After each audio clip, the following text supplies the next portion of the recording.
मेरो तपाईँलाई हाम्रो समस्या यहाँ अघि एकजना हाम्रो यहाँ भाइले चाहिँ हजुर भाइले जुन कुरा जोस साथ उठाउनु पनि तपाईँले अलिक त्यो त्यति राम्रो बुझेन पनि होला।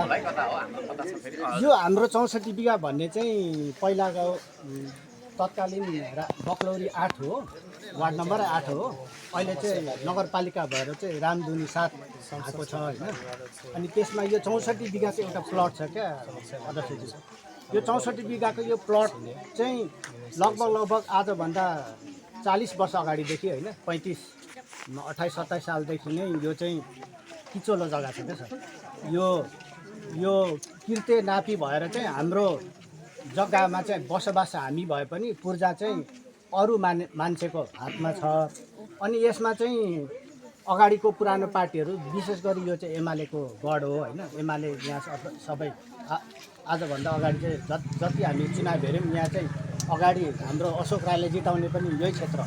अन्तिम समयमा यो क्षेत्रको भोट बनिएको थियो।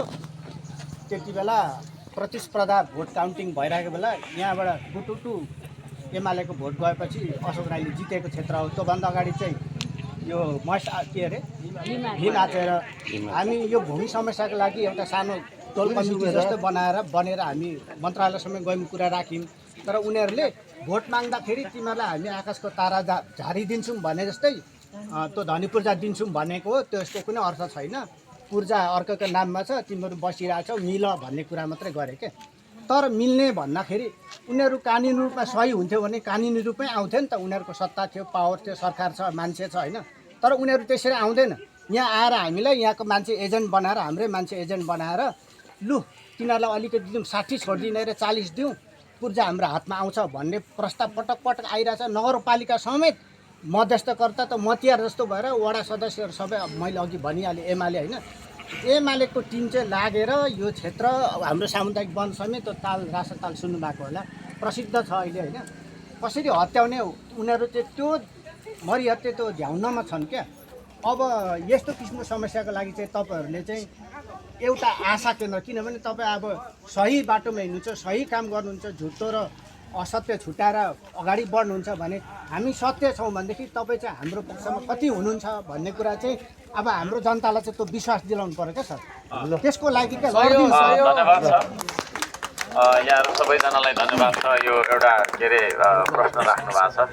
अब यो गरिब दुखीको पार्टी हो, सुकुम्बासीको पार्टी हो भनेर श्रम संस्कृतिले भन्छ, अरूले पनि त्यही भन्छ होला होइन। हामी चाहिँ के भन्छौँ भने गरिबी निवारण गर्ने पार्टी हो भन्छौँ है। गरिब दुखी सहित मिलेर गरिबी निवारण गर्ने पार्टी हो भन्छौँ। गरिबी निवारण गर्नुपर्छ, गरिब दुखीको पार्टी हो भन्दै मान्छेले गरिब बनाएर त चाहिँ मेरो सदस्य है भनेर सदस्यता पत्र दिएर मात्रै हुँदैन। त्यसो भएको कारणले गरिबी निवारण गर्ने पक्षमा हामी छौँ। र जहाँसम्म त्यो तपाईँको छैन धनी पूर्जाको कुराहरू होइन, सुकुम्बासीलाई धनी पूर्जाको कुराहरू छ हजुरले चासो दिनु पर्यो भन्ने, त्यसमा त तपाईँको छैन मैले जति चासो दिएँ त्यति त कसैले दिँदैन जस्तो लाग्छ। धरानमा 72 सालदेखि होइन घर नम्बर रोकेर राखेको म आफै डाङडुङ मैले खोलिदिएँ। म जाने बेलामा अफिसमा होइन माया पनि लाग्छ। 200-300 जना मान्छे बसिराख्नु भएको छ। एक दिन विराटनगरतिर यसो कार्यक्रममा जाउँ भनेको, किन भन्दाखेरि तपाईँ गइहालेपछि हामीलाई भरै छैन भन्नु होइन।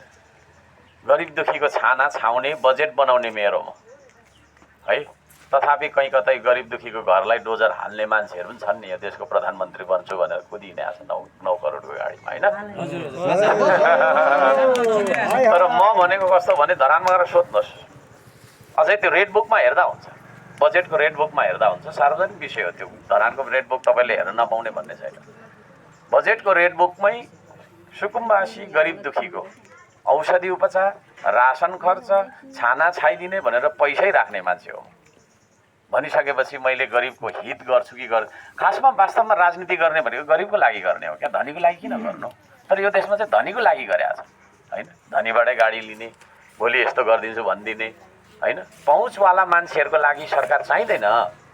अब जस्तै यहाँनिर हामीलाई एउटा तपाईँको छैन सफारी चाहिन्छ भने कसलाई चाहिन्छ त भन्दाखेरि जसको खुट्टा कमजोर छ, जो हिँड्न सक्दैन उसलाई चाहिन्छ होला होइन। हिँड्न सक्ने हामी त ठुल्ठुलो हिँड्दै भनी गइहालिन्छ त्यही टरिसन। तर यो देशमा चाहिँ के भयो भन्दाखेरि हिँड्न सक्ने बलियो बाङ्गोको लागि राज्य भयो, गरिब दुखीको लागि राज्य भएन।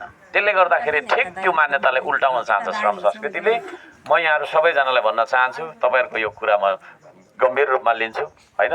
तपाईँहरूले पाउनुपर्ने तपाईँको चाहिँ नि धनी पूर्जाहरूको कुराहरू छ, त्यसलाई म दिइहाल्छु जाने बित्तिकै चाहिँ भन्दिनँ फेरि होइन। मैले सिरियसली लिन्छु होइन, र दिने प्रोसेसमा हामी जान्छौँ। किनभने एउटा तपाईँको चाहिँ नि मान्छेलाई घाँस बाँस कपास भन्छ होइन। घाँस चाहिन्छ, म चाहिँ यस्तो भन्छु, घाँस कपास र बाँस भन्छु है। खानु पऱ्यो, लाउनु पनि पऱ्यो, अनि बस्नु पऱ्यो। घाँस बाँस कपास यो तिनवटा आधारभूत आवश्यकता परिपूर्ति गर्नुपर्छ। तर कोही कसैले फेरि सुकुम्बासी एरियामा चाहिँ नि एउटा जग्गा ओगटेर बसेको छ, अनि बजारमा पनि उसको अर्को छ भने त्यसलाई चाहिँ धनको दिनु हुँदैन है। त्यसलाई चाहिँ तुरुन्त खोसाइहाल्नुपर्छ होइन र है। उता पनि छ अनि त्यहाँ पनि छ भने त्यो होइन। तर गरिब दुखी जो साँच्चैकै गरिब, वास्तविक गरिब हो, उसलाई धनी पूर्जा दिनुपर्छ। म त्यो कुरामा प्रश्न छु। र अर्को साम्पाङ चाहिँ कस्तो भने, तपाईँहरूले यति कुरा बुझ्नुहोस्, मैले एजेन्डा उठाएपछि गरी छाड्ने मान्छे त्यो किन गर्दिनँ भने चाहिँ उठाउँदिनँ।